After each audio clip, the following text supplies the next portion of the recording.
Bonjour MLK, bonjour à vous tous qui nous rejoignez. Est-ce qu'on peut donner une main d'acclamation au Seigneur? C'est lui qui est couronné de gloire, d'honneur. Il est celui qui est vivant, amen. Il est celui qui est ressuscité, il est celui qui encore aujourd'hui règne, amen. Je voudrais partager avec vous un message très personnel et c'est la force de la parole de Dieu. C'est que dans la Bible, c'est des rencontres, des tranches de vie. C'est quelquefois juste un dialogue, il y a quelque chose qui se passe et puis on sent comme cette petite histoire qui est là, qui n'est pas la nôtre mais qui devient la nôtre. Et on va retrouver ça dans l'évangile de Marc au chapitre 10. Et j'en profite, spéciale dédicace à Héloïse, elle se reconnaîtra et elle saura pourquoi je dis ça. On va lire le texte, Marc 10. On est au verset 46, on va parler de Bartimée, un homme étonnant et cette rencontre, elle est vraiment forte. C'est Jésus et les disciples arrivèrent à Jéricho. Lorsque Jésus sortit de la ville avec ses disciples, une assez grande foule le suivait et Bartimée, le fils aveugle de Timée, était assis en train de mendier au bord du chemin. Bartimée a entendu que c'était Jésus de Nazareth qui passait, il se mit à crier « Fils de David, aie pitié de moi !» Beaucoup essayaient de le faire taire et le reprenaient. Mais lui criait encore plus fort. « Fils de David, aie pitié de moi !» Jésus s'arrêta et dit « Appelez-le » Alors ça doit sûrement être les disciples, appelèrent l'aveugle en lui disant « Prends courage, lève-toi, il t'appelle. » L'aveugle jeta son manteau, se leva d'un bond et vint vers Jésus. Jésus, prenant la parole, lui dit « Que veux-tu que je fasse pour toi ?» Mon maître, Rabouni, c'est très personnel. Mon maître, lui répondit l'aveugle, que je retrouve la vue. Alors Jésus lui dit, va, ta foi t'a sauvé. Aussitôt, c'est le tout de suite là, aussitôt, il retrouva la vue et suivit Jésus sur le chemin. Amen. Un texte qui est vraiment incroyable, puisque quand on lit ce texte, c'est 7 versets. C'est pas long, 7 versets, c'est quelques secondes de lecture. Pourtant, une vie va être transformée. Pourtant, une vie va basculer. Pourtant, un homme qui, dans sa vie, est dans un arrêt total, bloqué, mendiant, aveugle, bloqué sur le bord du chemin de la vie, va se retrouver dans une situation de restauration complète. Combien, quand on lit le texte, se dit « Seigneur, passe par là ». Vous êtes avec moi là ? Seigneur, combien disent à un moment donné, purée ce Bartimée qui est là, si Jésus, là, en 3 minutes de conversation, tu passais par là, et si je vivais ces choses, je vivrais des trucs de dingue. Bartimée, on sait rien de lui. On sait même pas son nom, parce que son nom, Bartimée, veut dire fils de. Fils de l'estimé. On n'a même pas son prénom. Moi, je m'appelle Boudéenne. Pendant des années, quand le nom était cité, parce que on pensait à mon grand-père qui était pasteur, fondateur de Pentecôte en France. On se dit Boudéenne, ouais, mais lui c'est Robert et moi c'est Patrick. Je suis pas que le fils de l'autre, je suis pas que le fils de mon père, je suis pas que le fils du pasteur, je suis pas que le fils du médecin ou le fils t'es le fils de la divorcée. Quelquefois, nos noms, c'est même plus qui on est, mais moi aussi j'ai un nom, moi aussi j'ai quelque chose, je suis cet homme. Pourtant, l'histoire ne dit que par rapport à autre chose. Le fils de l'estimé, le fils de quelque chose qui est là. Et mon histoire à moi, elle est digne d'être vécue, elle est valide. Et si Dieu t'a donné cette vie, c'est que tu es capable et que tu es assez fort pour la vivre. Et c'est pas que la vie des autres, c'est aussi ma vie dont il est question, c'est aussi moi. Bartimée pourrait dire, oh, c'est aussi de moi dont il est question là dans cette histoire. Et quand on regarde cet homme qui est là, je me dis, ouf, tu sais, t'es pas que le personnage principal de ta vie, t'es surtout l'acteur de ta vie. Et Bartimée, il doit comprendre qu'il est celui qui est acteur de ta vie, t'es acteur de ce qui va t'arriver. Et je pense que nous, on doit saisir ça. Dieu fait de nous, chacun d'entre nous, le principal acteur de nos vies. C'est pas seulement une vie à écrire, c'est une vie à vivre. Moi, je veux pas seulement rêver ma vie, je veux vivre ma vie. Amen ou pas? Ben oui, Seigneur, j'ai quelque chose. Je porte des rêves, j'ai en moi des désirs. Il y a des choses qui sont là. Et je vous le dis, je pense que c'est ça. Il nous arrive et je vivrai les choses que je vais mettre en place. Ma vie sera la conséquence de mes choix et de mes actes À un moment donné, ça dépend de moi, ça dépend pas que des autres. Trop de fois, on est spectateur de nos vies.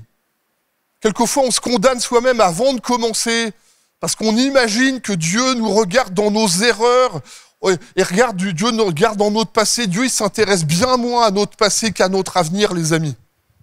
Dieu est bien plus intéressé par ce qu'on va vivre. Dieu voit le potentiel, il voit la destinée, il voit déjà la fin. Et au moment où l'histoire s'écrit, ce qui est le plus important, c'est pas où je suis, c'est là où je vais aller avec lui. Et je pense qu'on doit comprendre, imaginez, qu'est-ce qui se passerait si aujourd'hui Jésus passait comme Bartimée et touchait ton cœur? Patrick, David, Karine, Rachel, Daniel, tous les prénoms, chacun d'entre nous, si Jésus passait, il y a une foule qui est là, vous avez vu, il y a une foule qui est là. Pourtant, c'est à un seul qui va dire « Qu'est-ce que tu veux que je te fasse ?» Et qu'est-ce qui se passerait pour toi aujourd'hui si Jésus s'arrêtait et te disait personnellement là ce matin « Qu'est-ce que tu veux que je fasse pour toi ?» Qu'est-ce que tu veux que ce matin je fasse pour toi? Est-ce que tu saurais lui répondre? Est-ce que ça vous arrive d'imaginer que cette question nécessite une réponse? Je dois moi-même mettre une parole, je dois moi-même positionner une prière. Prier, c'est mettre des mots. Quand Dieu nous pose une question, il faut une réponse, il faut mettre des mots, il faut dire une situation, il faut verbaliser, il faut exprimer, il y a un sentiment, il y a des choses à l'intérieur, il y a des choses qui sont visibles, des choses qui sont invisibles, il y a des choses qu'on porte. Et Dieu nous propose dans cette question de mettre des mots parce qu'il veut nous aider à nous positionner. Vous avez remarqué que la même situation, on n'a pas les mêmes expressions en fonction de nos interlocuteurs. Si c'est des affaires officielles, si c'est des affaires qui sont graves, on n'a pas les mêmes expressions que si c'est quelque chose qui est plus léger, qui est plus drôle, on est avec des amis, on est dans une relation, on n'a pas du tout la même manière de dire en fonction des situations et en fonction des gens et des interlocuteurs qu'on a.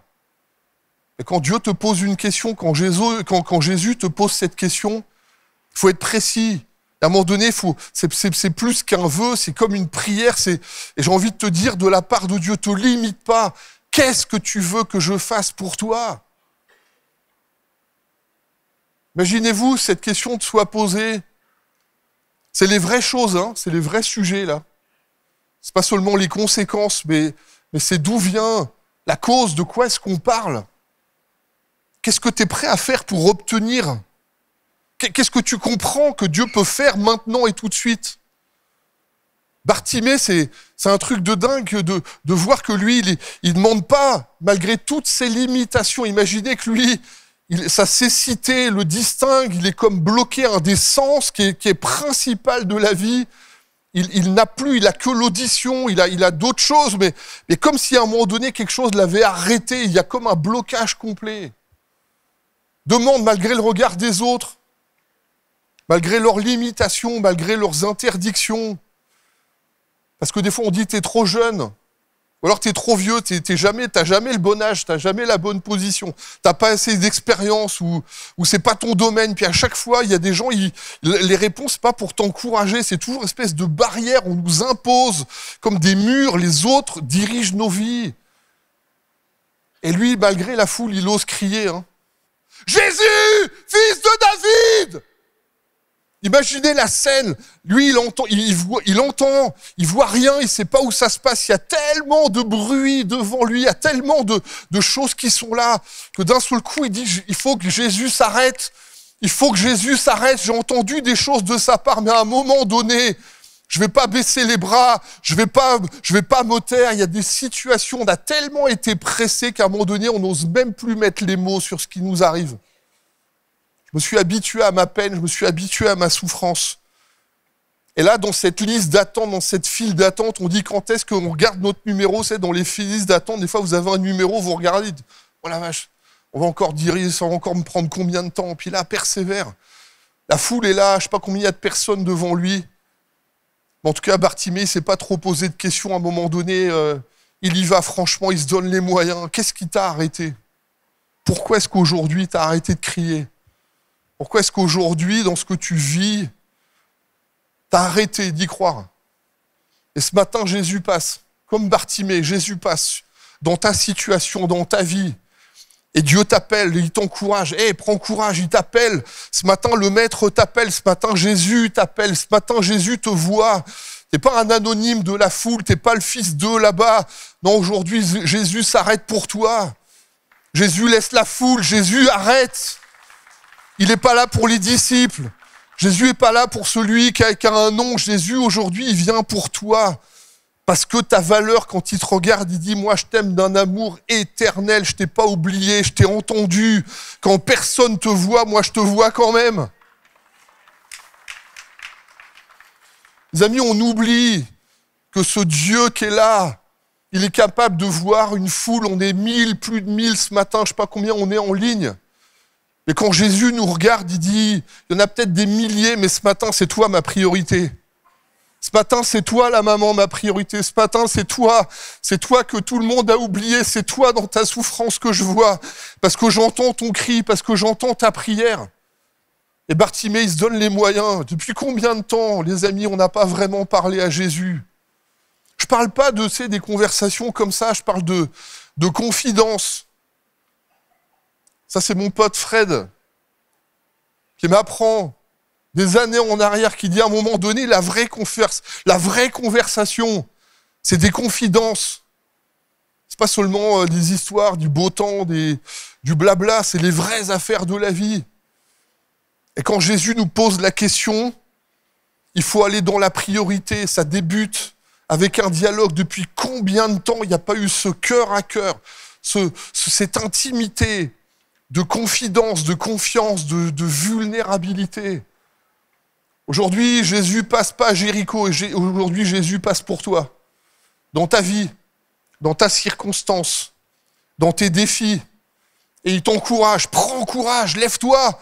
C'est toi que j'appelle aujourd'hui. Aujourd'hui, c'est pour toi que je viens. Aujourd'hui, et c'est même maintenant, c'est pas tout à l'heure, c'est pas après-demain, c'est pas demain, c'est aujourd'hui et maintenant quand Jésus passe, quand t'entends que Jésus passe.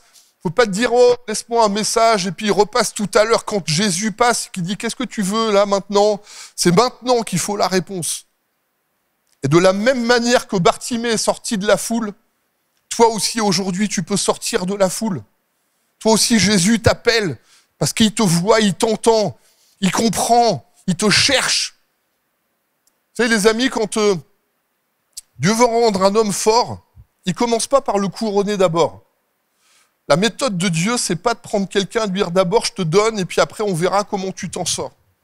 La méthode de Dieu, mais qui est aussi ce qu'on vit dans le monde, c'est qu'il y a d'abord des choses qui doivent être enlevées, qui doivent être brisées. On prend nos caractères, on a l'impression, puis Dieu nous enlève notre confort, il enlève notre fierté, il enlève nos projets, il nous enlève tout. C'est comme si on est dépouillé, puis on dit oh, il me reste quoi là dans l'histoire, jusqu'à ce que nos conversations deviennent les vraies confidences de nos vies. Il y a quelques années en arrière, j'étais avec Dieu et j'avais ce message, oh, Seigneur, sers-toi de moi, alléluia, Seigneur, sers-toi de moi. Réponse de Dieu, parole de Jérémie, je t'ai humilié pour plus avoir à t'humilier encore. Seigneur, celle-là, j'aime bien quand tu l'as dit à Jérémie, mais pas trop pour moi, Seigneur. Et vraiment, je sens Dieu qui me le dit vraiment, hein. Tu veux grandir? Tu veux qu'il y ait des choses qui s'affermissent en toi? Alors je vais t'humilier. Je dis, Seigneur, merci pour ta réponse. Ça a duré 2-3 ans, j'ai eu l'impression de m'être fait pilonner. La première année, j'ai eu l'impression d'être complètement brisé. La deuxième année, j'avais l'impression qu'il y avait un gars qui faisait, tu sais, ces grosses machines qui tamisent le sol. Là, j'ai l'impression que le gars, il faisait que marche arrière sur moi. C'est un coup en avant, en arrière. Je me suis fait pilonner de tous les côtés. On est tellement humains, les amis, qu'on se cache derrière nos mensonges, derrière nos apparences, derrière nos costards, derrière nos bagues, derrière vous savez, le rouge à lèvres et le reste. On se valorise, on s'excuse, on se vante, on renvoie aux autres l'apparence, on se cache derrière ça, derrière nos succès. Et à un moment donné, il faut arrêter de s'arranger. Il faut être capable d'assumer. Et là, on devient vrai. Et c'est dans cette vérité que la grâce de Dieu peut passer. Il n'y a jamais de divin dans le mensonge. Le père du mensonge, c'est le diable. Celui qui amène la grâce, c'est celui qui a dit « Je suis la vérité et la vie ». Il n'y a pas d'autre chemin. Si tu veux vivre la grâce de Dieu, si tu veux vivre cette puissance, si tu veux vivre cette vérité, il n'y a qu'une seule façon. C'est à un moment donné d'être capable de mettre les vraies affaires sur la table, sans honte, sans peine, en disant « Voilà les affaires, voilà ce que je suis ». Vous savez, tant qu'on se ment à soi-même, on ne permet pas à la grâce de Dieu de passer. Mais quand la vie nous presse, quand des fois on est obligé de passer par ces événements comme Bartimée, c'est à ce moment-là que Dieu le rencontre. Les amis, je ne sais pas ce qui dans ta vie personnelle peut-être t'a arrêté, mais je veux te dire de la part de Dieu, c'est pas du tout une punition. C'est un entraînement, c'est une rencontre. C'est un kairos, c'est un temps divin où Dieu dit « Je te rencontre, je veux te révéler. » Oui, tu es éprouvé. Mais quand tu sors de là, tu es approuvé. On ne peut pas affirmer, on ne peut pas approuver les gens sans qu'ils soient éprouvés. Tu ne peux pas avoir le diplôme sans passer le test. Et ça, c'est la méthode de Dieu, mais c'est aussi la méthode humaine. Hein. On l'a dans la Bible. Vous prenez Moïse. Moïse, quand tout est perdu, quand il a tout abandonné, il a quitté l'Égypte, il a quitté la gloire, il a quitté le palais, il est dans le désert.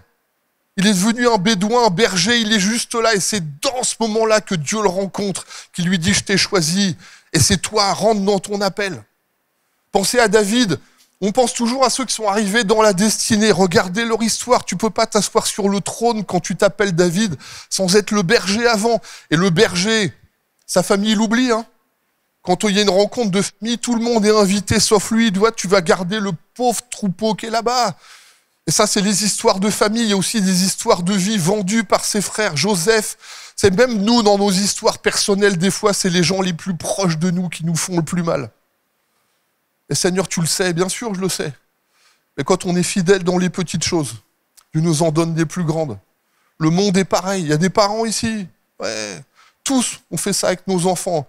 On voudrait, vous savez, pour porter beaucoup, il faut s'entraîner. Il y a des choses qui doivent être portées.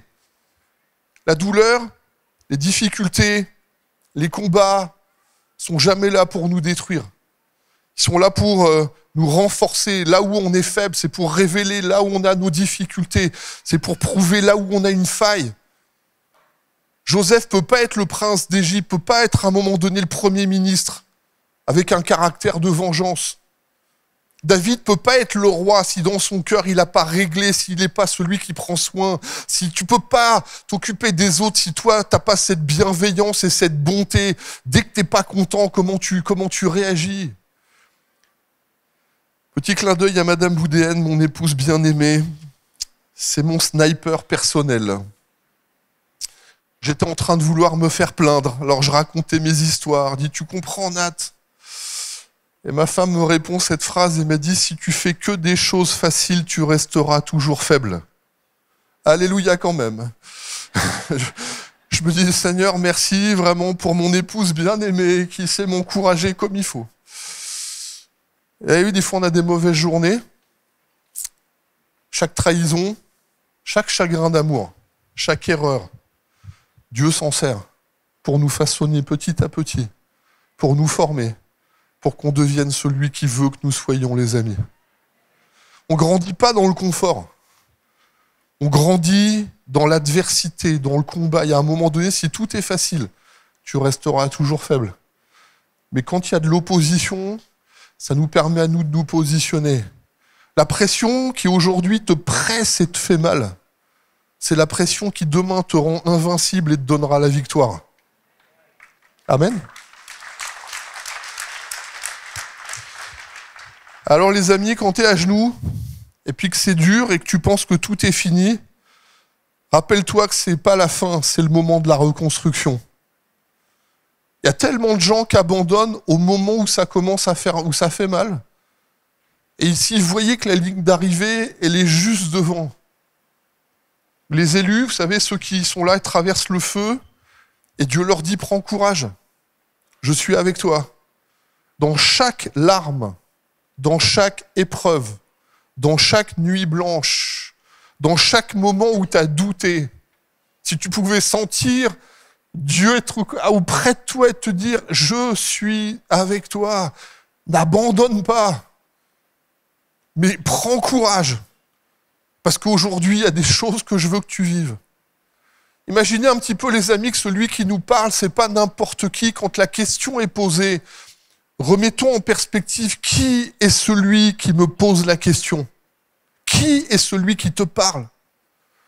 Lorsque Bartimée est dans son moment, il est capable de parler à Christ en disant « Fils de David ». Mais d'où tu sors ça, Bartimée? Cet homme qui est mendiant, cet homme qui est là, qui est pas un théologien, est capable de citer un titre prophétique de Christ. Jésus, fils de David, c'est un nom prophétique que Dieu a souhaité, c'est déjà dans l'Ancien Testament. C'est un titre que Dieu lui a donné. T'es le fils, t'es roi et t'es l'héritier du grand roi. C'est un titre qui dit ta lignée, ta descendance. Et c'est pas seulement Jésus, t'es pas seulement le sauveur du monde, t'es mon sauveur personnel. Et Seigneur, je te le dis, t'es le roi qui a autorité sur ma vie. Je reconnais que toi, tu peux tout faire en moi. Bartimée, il est capable de mettre un mot tellement personnel. Maître, Rabouni, c'est vraiment une reconnaissance. Imaginez un petit peu les choses. Il n'y a que 2 personnes dans la Bible qui ont cité à Christ ce mot Rabouni, maître. De cette manière, avec cette intimité, mais cette soumission et cette reconnaissance. Il y a Marie qui marchait avec Jésus, Marie qui aimait Jésus, Marie qui s'est attachée à Jésus au point d'être là à la croix, d'être là à la résurrection, et dans les moments qui sont les plus prophétiques, elle est au tombeau, une des premières qui constate que le tombeau est vide. Et Dieu donne à cette femme de voir la première que le tombeau est vide. Et c'est elle qui, se retournant, dit « Maître !» et reconnaît que cette voix qui est en train de parler, c'est celle de Jésus qui est ressuscité. Imaginez un petit peu la révélation. Mais imaginez un petit peu que ce Bartimée, qui est tout perdu qu'il est capable de passer devant les théologiens, devant les historiens, devant les disciples, devant les apôtres, et de voir en Jésus qui lui dit « Maître, c'est toi qui as la autorité dans ma vie ». La foi, c'est la ferme assurance des choses qu'on espère, mais c'est la démonstration de celles qu'on ne voit pas. Et Bartimée, dans son aveuglement, dans sa cécité, il est capable de voir Jésus, le Fils de Dieu, exactement comme Dieu le Père le voit. Amen, les amis. Imaginez qu'il y a une voix du ciel. Ça, c'est mon fils bien-aimé. Bartimée a jamais rencontré Jésus, jamais parlé avec lui. Il a jamais été confronté. Il n'a pas vu les miracles comme les autres. Il n'a pas vu tout ça. Par contre, quand il entend que Jésus passe, il est capable de le voir exactement comme le Père veut qu'on le révèle.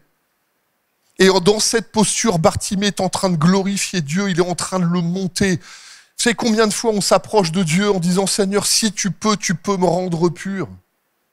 Nous, on dit « Seigneur, je sais que tu peux, mais je doute tellement, Seigneur, de ce que tu peux m'accorder, ce que je le mérite. » Je ne sais pas si vous connaissez, je suis persuadé que vous connaissez la scène de The Chosen. L'acteur, c'est Jonathan Roumi. Et un jour, j'ai pris un café avec Jésus. Parce que j'étais aux Champs-Élysées, il y avait la première, il était là, et puis d'un seul coup, je me retrouve avec lui. Donc j'ai pris un café avec Jésus. C'est pas mal, hein? J'étais content de moi, je suis en photo avec lui. Donc quand Jérémy et Roumi m'appellent, c'est marqué Jésus. C'est Jésus. Bon. Il y a une petite scène qui passe sur Insta, je pense que vous l'avez vu, réseaux sociaux. Une dame qui parle avec Jonathan Roumi et qui lui pose cette question, si demain tu avais un café avec Jésus, qu'est-ce que tu lui dirais?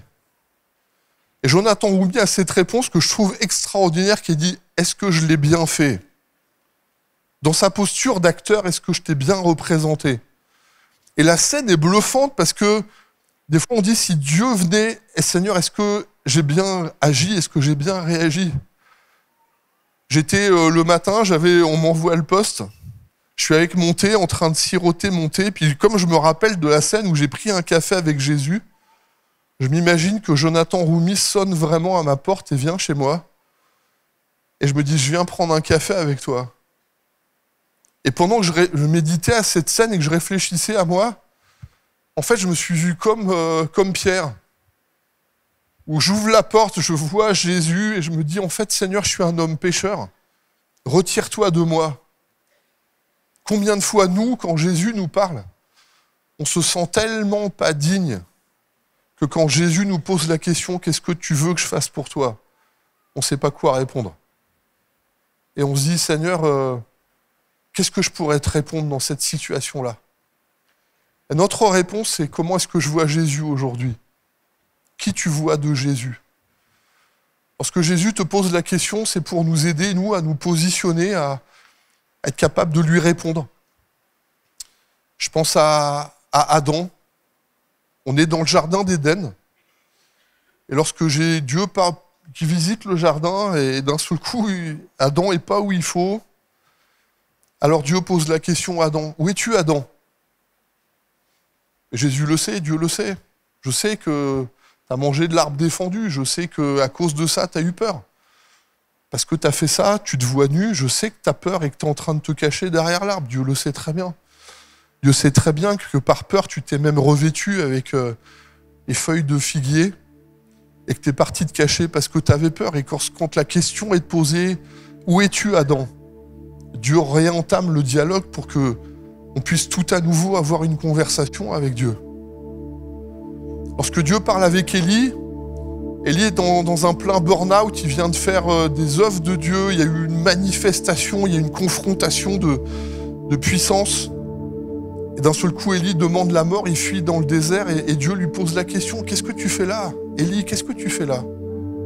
Tu sais, quand Dieu vous dit « Qu'est-ce que tu fais là ?» on sait qu'on n'est pas à la bonne place. Hein. Je dis ça à quelqu'un ce matin, mais si Dieu te pose la question et qu'il te dit « Qu'est-ce que tu fais là ?» Tous, on sait tout de suite que Dieu nous dit « T'es pas où il faut, il y a quelque chose qui n'est pas là, c'est pas là que ça se passe, c'est pas là où ta vie se passe. » Et nous, on imagine que notre réponse, c'est pour informer Dieu, mais il le sait déjà. Il sait tout de nous. Il sait comment on va, il sait où est-ce qu'on en est, il maîtrise tout, il voit tout, il sait tout. Et la réponse, c'est pour nous aider à nous, pour faire le point sur nos vies. Quand Dieu nous pose la question, c'est parce qu'il veut qu'on transforme sa grâce en puissance dans nos vies. C'est qu'il veut qu'on puisse saisir ce que lui, il est, pour que le miracle vienne dans nos maisons. Et le miracle, il vient quand on remplace la peur par la prière et nos doutes par la foi. Au lieu de craindre, approche-toi de lui. Quelquefois, on ne sait pas quoi répondre et l'absence de réponse est parfois, une réponse. Tu veux que je te fasse quoi? Et là, on voit qu'on est en panne et qu'on ne sait même plus quoi répondre.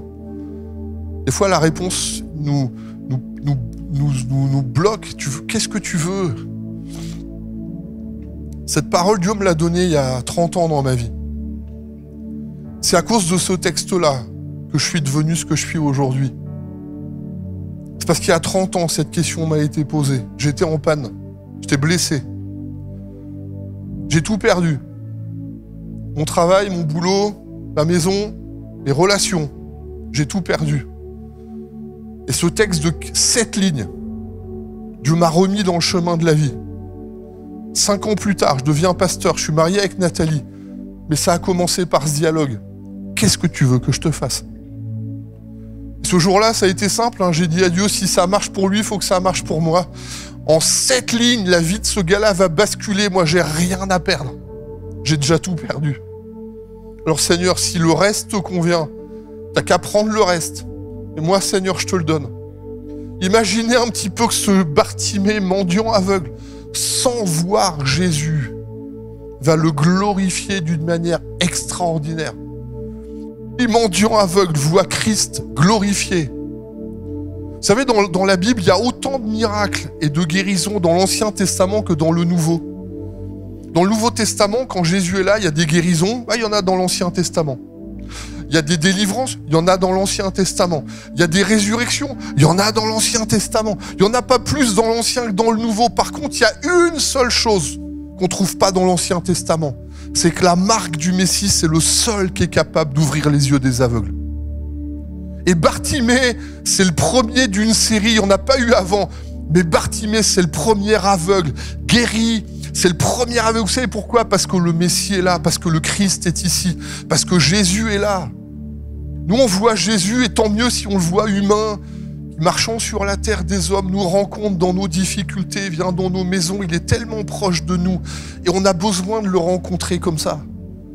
Moi, s'il y avait eu un Dieu qui était tellement glorieux, j'aurais jamais pu m'approcher de ce Jésus. Mais quand j'étais perdu, quand Bartimée était perdu, quand Bartimée était bloqué, Jésus passe dans sa vie, l'air de rien, et lui, il l'appelle. Les amis, je ne sais pas ce qui vous bloque, je ne sais pas où vous en êtes aujourd'hui, mais je suis persuadé que la même appel, que la même réflexion, que la même grâce, si cette histoire a été citée, c'est parce que Dieu peut nous la faire vivre aujourd'hui encore. Et je t'encourage, le Maître est ici. Jésus t'appelle. Là où tu es bloqué, dans tes souffrances, dans ton histoire, dans ta peine, dans les choses que tu as ratées, Dieu te donne une autre chance. Lève-toi. Il y a un pas à faire. Lève-toi. Peut-être qu'il faut que tu jettes tes vieux vêtements. Il y a quelque chose qui est là, qui te fait reconnaître. Il y a des trucs que tu traînes depuis tellement longtemps, tu le portes sur toi. Et Dieu te dit, mais jette-le. Bartimée, il se lève d'un bond. Il jette ses vieilles fringues. Il y a des trucs qui sentent mauvais chez nous. Laisse-les tomber. Reste pas dans ces affaires-là. Et Jésus te demande. On pourrait prendre quelques secondes. Si Jésus passait là, maintenant, et je sais qu'il le fait dans nos vies, qu'il fait dans ta vie, là. Toi, maintenant, Dieu passe et te dit, qu'est-ce que tu veux que je fasse pour toi? Qu'est-ce que tu veux que je fasse pour toi? Qu'est-ce que tu dirais à Jésus ce matin? Qu'est-ce que tu dirais à Jésus ce matin? Bartimée lui dit, donne-moi un chien. Ok, selon ta foi. Non, il n'a pas demandé, il ne s'est pas trompé, il dit, t'es le Messie, t'es le Christ, t'es le Maître, c'est toi qui as toute autorité, tout pouvoir. Rends-moi la vue. La vraie affaire, le truc qui m'a bloqué, rends-moi la vue. Je crois qu'on a besoin de cette vérité. Est-ce qu'on peut prier ensemble? Les amis, si vous avez quelque chose à dire à Jésus, je sens que c'est pour toi ce matin. Demande à Jésus, c'est ta prière là. Seigneur mon Père, merci. Réalise maintenant à qui tu demandes. Qui te demande? Réalise qui te demande. Réalise qu'il est Dieu, qui peut tout. C'est bien sûr ce Jésus qui marche dans la vie, mais c'est aussi celui que tu trouves dans l'Apocalypse. Le Dieu de gloire, le Dieu de révélation, le Dieu qui a la toute-puissance, le Dieu qui est le lion et l'agneau, celui qui est la force et la douceur. Il vient à toi avec douceur, mais il te saisit avec force et puissance. Il y a de l'intimité. Jean se retourne. Jean, quand je le vis, je tombais à ses pieds comme mort. La gloire de Dieu était là. Alors il posa sa main en disant, « N'aie pas peur, je suis le premier, le dernier, je suis le vivant. J'étais mort, oui, mais je suis ressuscité, je suis vivant au siècle des tiers. Je détiens les clés de la mort et du séjour des morts. » Imaginez un petit peu que ce Jésus à qui tu parles, qu'est-ce que tu demanderais à ce Jésus s'il était assis sur ce tabouret de bar? T'es dans la vie, et celui qui te pose la question, t'es au bar, t'es à la gare là, et la personne qui est à côté de toi, il te dit, t'as besoin de quelque chose, qu'est-ce que tu veux que je fasse pour toi? Peut-être que tu lui dirais, écoute, tu peux pas me faire un lift, tu peux me ramener chez moi, il pleut. Qu'est-ce que tu peux me dire? Écoute, paye-moi un café. Je sais pas. Si ce Jésus, vous le voyez sur ce tabouret-là, à côté du bar, forcément, vous lui demanderez pas la même chose que si vous voyez Jésus sur le strapontin, au fond de la salle, à côté des toilettes. Si ce gars qui te dit « Qu'est-ce que tu veux que je fasse pour toi ?» était assis sur un vieux siège comme ça, tu t'adresseras pas à lui de la même manière. Peut-être que là, tu dirais « Écoute, t'es sympa, gars, mais merci pour la conversation, c'est bon. » C'est très différent de parler avec Jésus si tu penses qu'il est assis sur le trône. Parce que celui qui est assis sur ce trône-là, lui, est capable de faire quelque chose pour toi.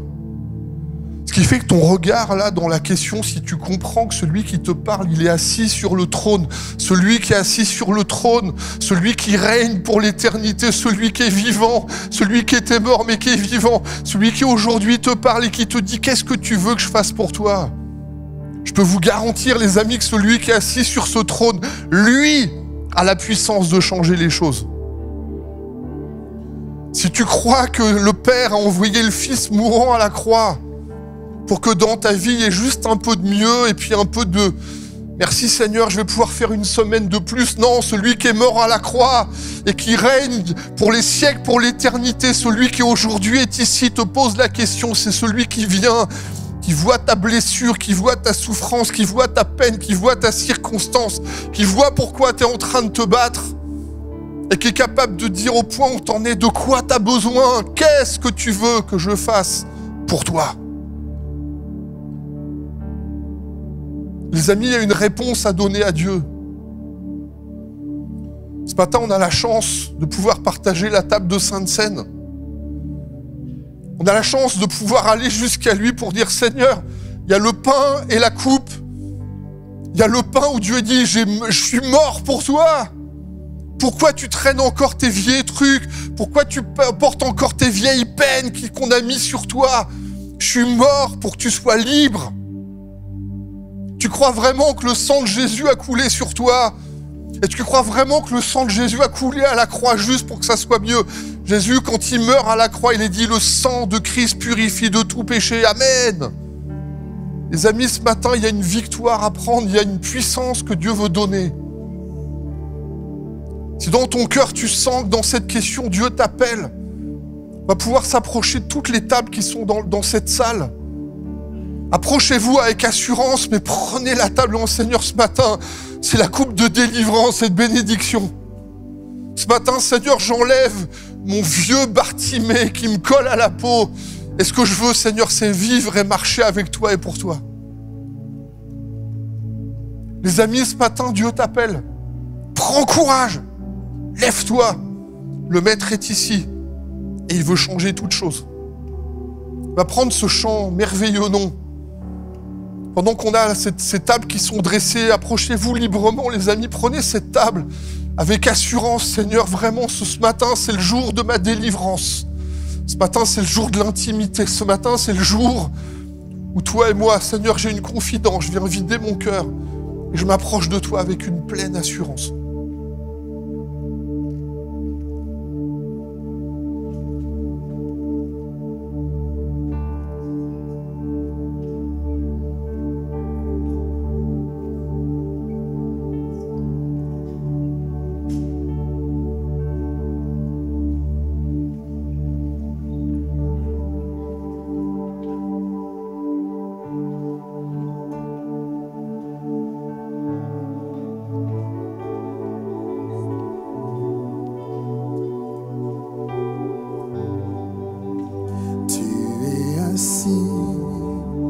À la droite du Père,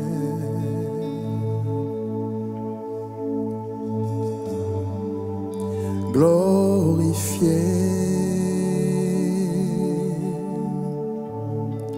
par les anges prosternés, tu es assis à la droite du Père.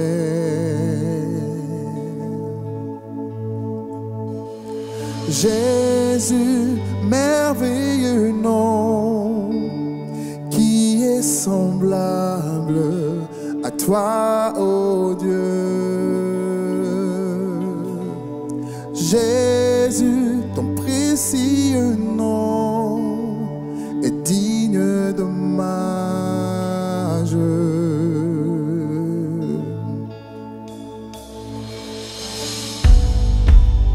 Captivé par l'éclat de ta beauté, nos voix s'élèvent pour te rendre gloire.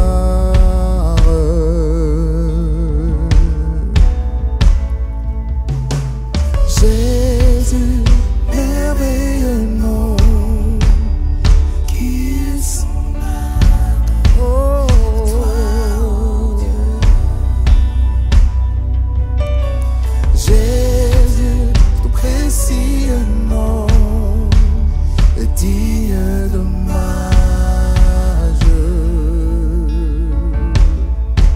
Jésus, Jésus, Jésus, merveilleux nom, qui est semblable à toi, ô Dieu. Jésus, ton précieux nom est digne d'hommage.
Jésus, ton précieux nom est digne d'hommage. Chantons Jésus, Jésus, Jésus, merveilleux nom, qui est semblable à toi, ô Dieu.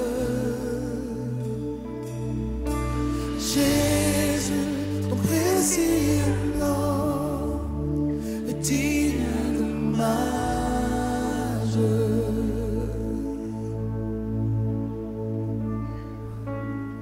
La Bible continue, le texte continue en disant « Il suivit Jésus sur le chemin ». Cette grâce, ce miracle, cette guérison qu'il vit, le suivra toute sa vie.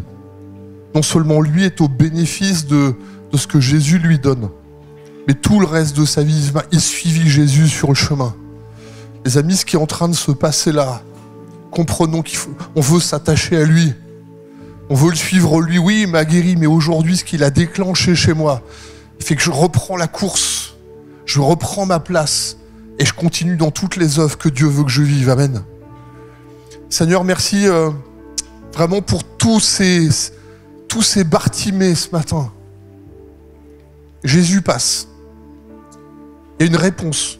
Croyez que vraiment Dieu est celui qui a cette autorité. Amen. Vous voulez aller plus loin? Merci de rester dans ce lieu. Soit vous avez prière sans s @églisemlk.fr. On veut vraiment être avec vous dans la prière. Il y a toute une équipe qui prie. Venez sur le devant. Vous avez rendez-vous juste sur la droite pour aller plus loin avec l'équipe de prière. On est là pour vous. On prie avec vous. On veut vraiment donner cette valeur et cette qualité aussi à tous ces moments. Merci et encore merci. Et merci pour votre générosité, vos dons. On peut rien faire si on n'est pas ensemble. Donc, dans tout ce qu'on vit, on veut rendre à Dieu une partie vraiment d'offrande. Et donc, je veux donner.fr. Vous avez des enveloppes qui sont sur vos chaises. Vous avez le coin accueil. Il y a des paniers qui vont passer dans cette salle. Il y a vraiment des gens qui sont là. Et il y a une opération spéciale aussi, une place de plus. On est .fr, un QR code qui peut s'afficher. Il y a le projet d'extension MLK 4000. On veut vraiment pouvoir revoir avec Dieu les choses qui sont là. Les amis, je vous en supplie, vraiment, je le dis de tout cœur, estimez cette histoire. Elle n'est pas seulement cette histoire de la Bible de l'autre qui est là. C'est aussi mon histoire. Que cette histoire devienne mon histoire. Amen.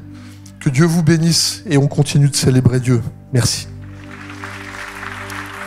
Alléluia. Et on veut continuer à adorer le roi de gloire, celui qui est assis sur le trône. Parce qu'il est Dieu. Alors acclame le grand Dieu qui il est. Hey!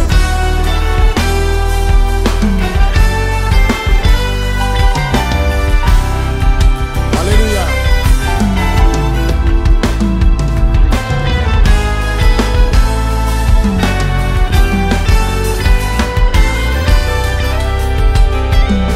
Alors chante avec nous Église, tu n'es pas un Dieu créé, ni par la main de l'homme. Par la main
Cette vidéo t'a parlé?